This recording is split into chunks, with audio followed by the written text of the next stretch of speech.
Astrology time. Today is Wednesday. It is the 24th of June. Well, let's go, okay? DailyAstrocat.com, your place for astrology every day. So keep on coming back. The moon is void of course at 12:11, okay? 12:11 a.m. So basically 11 minutes after midnight here on the East Coast, the moon's void of course. And it enters Scorpio at 2:43 in the morning. Now, if the fields weren't running deep enough, here comes our Scorpio moon. Now, the emotions get deeper. The mind sifts through the memories, both good and bad, right? Gotta tell you, I told you that the World Cup would be rocking in Boston today. A lot of the Irish pubs, typically Tuesday's a slow day in the restaurant business and everything like that. They closed. And they did it intentionally because the English are in town. So just a little funny side note, right? They were rocking when Scotland was in town, but the English are in town, not so much, right? You can't help it. It's just that Irish thing going on, right? So look, Scorpio moon, there's some practical creativity here. Scorpio isn't good about dreaming it up, but it can drive results, okay? It'll go deep, find the things it needs to do, but it will drive results. And the things that you're working on now, they're going to seem bigger, and they will find a culmination point during the Scorpio season. So pay attention to where the moon is at, because when the sun reaches that point, that's where you go, bingo, that's another little place there, right? It's between... let's see, for Scorpio, we've got an aspect between Neptune and Pluto that's driving this. So imagination and the power to bring it forward, right? That revolution that we're having, that revolution of spirit, that revolution that's coming together with us realizing that we're citizens of the world, right? Instead of just this little isolated, large population here in the Western Hemisphere. Now, the things you were working on now, okay, so talked about that Scorpio season. Now let that settle in, okay? Things aren't going to be resolved quickly. They never are, right?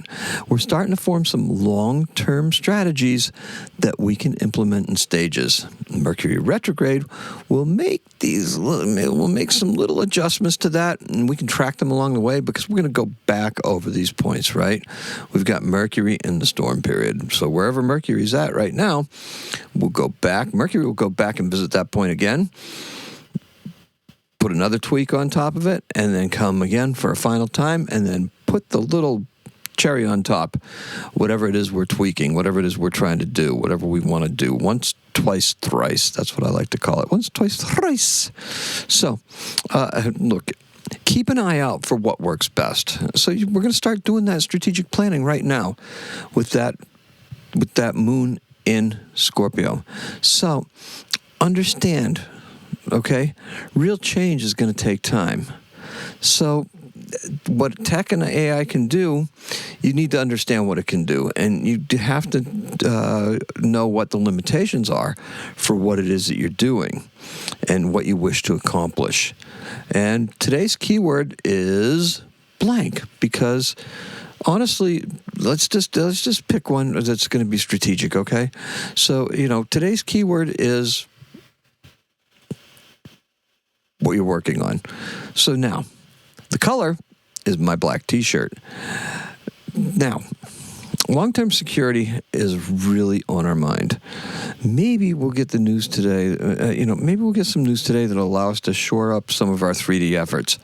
Maybe, okay? Venus is moving very quickly through Leo, and she's already at 12 degrees. So 12 degrees, that's almost to the midpoint of Leo, right?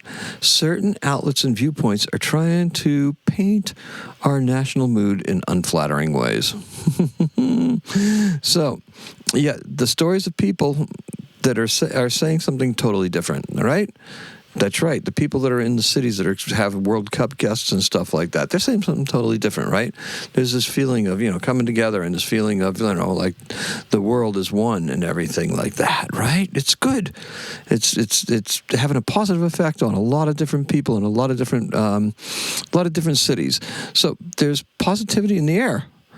And it's going to have an impact on the 4th of July celebrations this year across the country. More on that later. We will see with our own eyes. What we see with our own eyes should be the narrative that we trust, right? We don't need somebody to spin it for us or tell us what we're seeing, right? You don't really need that. You just need the image. You need to see what it is. You need to read it firsthand. So many things are in our hand right now. It's that phone that you're holding, right? But it's your window on the world, for better or for worse. All right? And look, the people that try to tell you what you're seeing, don't let them gaslight you, okay? Things are good, and currently things are good, and they're only going to get that much. They're only going to get better, right? Because this is going to happen. Our mood is one of quietly setting out to get things done. Digging deep, well, we talked about that yesterday. Well, that's optional. Well, now you're going to want to know why that moon in Scorpio just goes, puts the Inspector Clouseau on everybody. Not that kind of. Right. Anyway, yes, exactly. It just puts that little detective busy and working. Not Clouseau, okay? Anyway, look, digging deep, that's part of it. Seeing through lies and distortions, look, that's the easy part. They reveal themselves, right? What will you believe after you've been told that the opposite is true, however? That's Uranus in Gemini, and that shit isn't going to stop until Uranus is retrograde, okay? But think about this. The weird communication glitches and stuff like that, hopefully they go away for good. Go away. Now, things should be interesting on the 4th because Mars is conjunct Uranus. Fire and electricity. What could possibly go wrong? Well, we're going to find out. We'll find out what this brings. Keep an eye on it, though. That's going to happen on the 4th of July. Now, we see the change. We feel the change. Yet somehow we feel cheated out of what we're physically seeing, right? Because there's other stuff that's yelling for our attention off on the sides, right? Just screaming, right? Now, the political world is just as vile, stupid, and nasty as ever. And the people that promote that kind of chaos on our social media feeds are all those words too. We, as a people, are ready to move beyond this.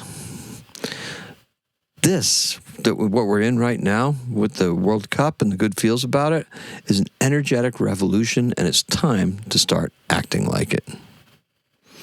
Now, it's time for other people to start acting like it too.